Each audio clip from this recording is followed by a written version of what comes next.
It's official. I sent out the announcements to all of our finalists for Infiniland's Creative in Residence program in Costa Rica.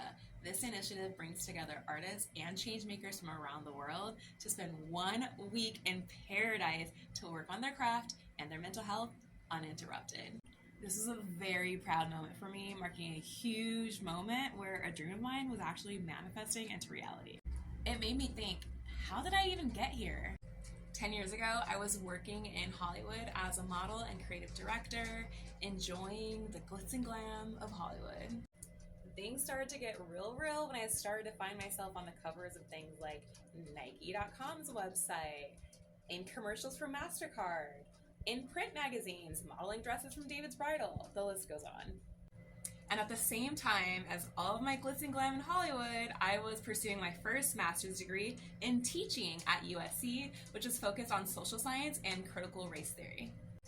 Anyone that lives in LA knows how wild it can be. You're kind of living a double life, right? That classic waiter by day, actor by night experience. That was me. I was finding myself in my creative directing spaces and my modeling spaces, surrounded in circles with the likes of like Common and Busta Rhymes, Akon, Jay-Z and Kanye. It was awesome. And I was even directing studio sessions for emerging talent at Will Smith's Boom Boom Room. Somehow I ended up as besties with Too Short, hanging out in box suites at the Dodgers games with Snoop Dogg, or celebrating the holidays with Jaleel White.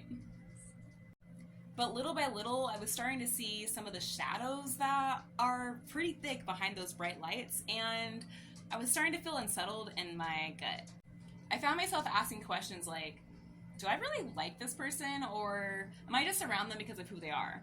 Are these girls really my friend, or are they just someone to be seen with, and they just want to be seen with me? Wait a second.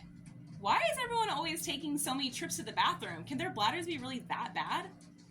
After a while, it started to feel like, you know what, I don't think this environment's totally for me anymore. I think it's time to leave. So I did. Gratefully, I've also been able to maintain some relationships with some of my favorite people who you may recognize.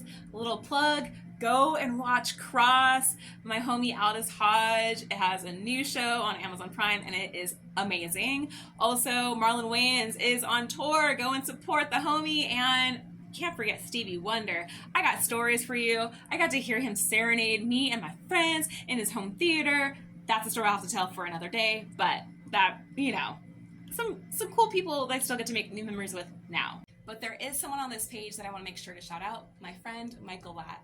Unfortunately, we lost him to gun violence 2 years ago, and it was a tragedy that just shook our worlds uncontrollably. Michael was someone who did not just talk to talk, he walked the walk, okay? I was fortunate to get introduced to him by our mutual friend Common because we both use the arts for social justice. Part of why I could not wait to go forward and launch Infiniland is part to honor his legacy, because he did it and that gave a lot of inspiration knowing that I could do it too. And so when I left Hollywood, I went all in on my education career. I was able to alley-oop all of my skills gained from working across the Los Angeles Unified School District and now my master's degree in tow to build up the programming at a teen center in Tennessee. My background was deeply rooted in outdoor education. I worked for some awesome companies where we got to do a lot of experiential learning with hands-on activities. Experiential is really my jam. I just love introducing young people to new experiences and getting to witness their first-time experiences with things like learning Japanese calligraphy or experimenting with Mexican flavors in the kitchen or even learning to sing in Swahili. Cross-cultural education always had to have an infusion in any of the work that I was doing because, that's just my roots.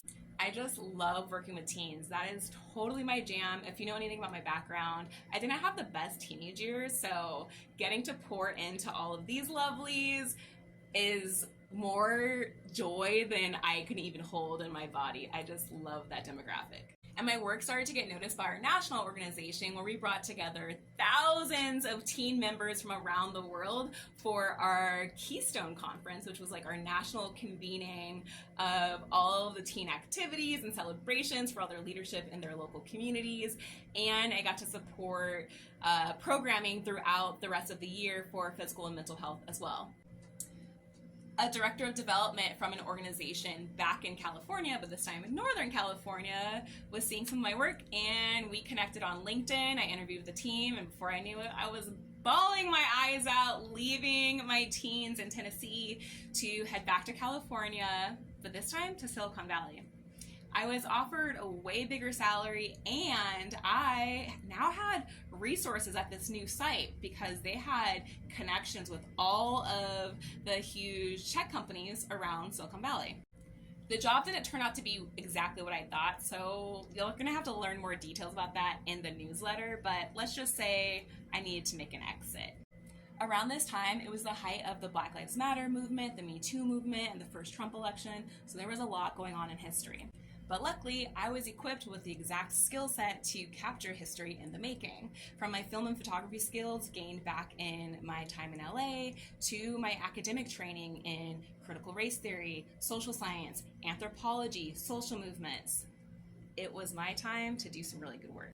So I started working with the Mothers of the Movement, where I was documenting and creating public speaking engagements at universities and exhibitions and public spaces where the mothers of Tamir Rice, Oscar Grant, Eric Garner, Trayvon Martin, so on, were able to share their story and encourage others to do their part to make society a more equitable experience for all.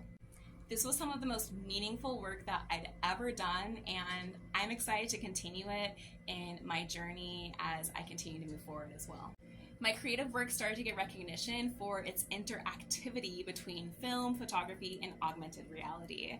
I became an artist fellow at Yerba Buena Center for the Arts and AR/VR Women. I also had installations featured in exhibitions at Soma Arts and Cultural Center and had some really awesome other features as well. My work covered sentiments and emotional responses to life experiences, ranging from the full spectrum of joy to needing a space to actually be angry. I did all of this before becoming a tech founder.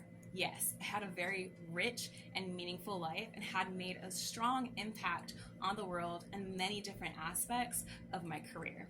But what I found was once I became a tech founder, it seemed like the rest of my identity kind of got erased, and that didn't feel right in my spirit. So after living a life as a digital nomad, working remotely, changing my environment to at least get a bit of new views to spark inspiration, because I'm telling you, I was mentally sick not being in the right environment as a tech founder, and I found my way to Costa Rica. And it became a very healing space for me, to the point where now I live here. And that brings us back to now being able to invite our finalists for the Creatives in Residence program that I created with my company Infinityland, so artists and changemakers can come here, make their craft, support their mental health uninterrupted, and enjoy the magic of the tropics. I have a lot more to share, but this is part one. If you want to read the full story, head to my link in bio to check out my newsletter, and part two is on the way.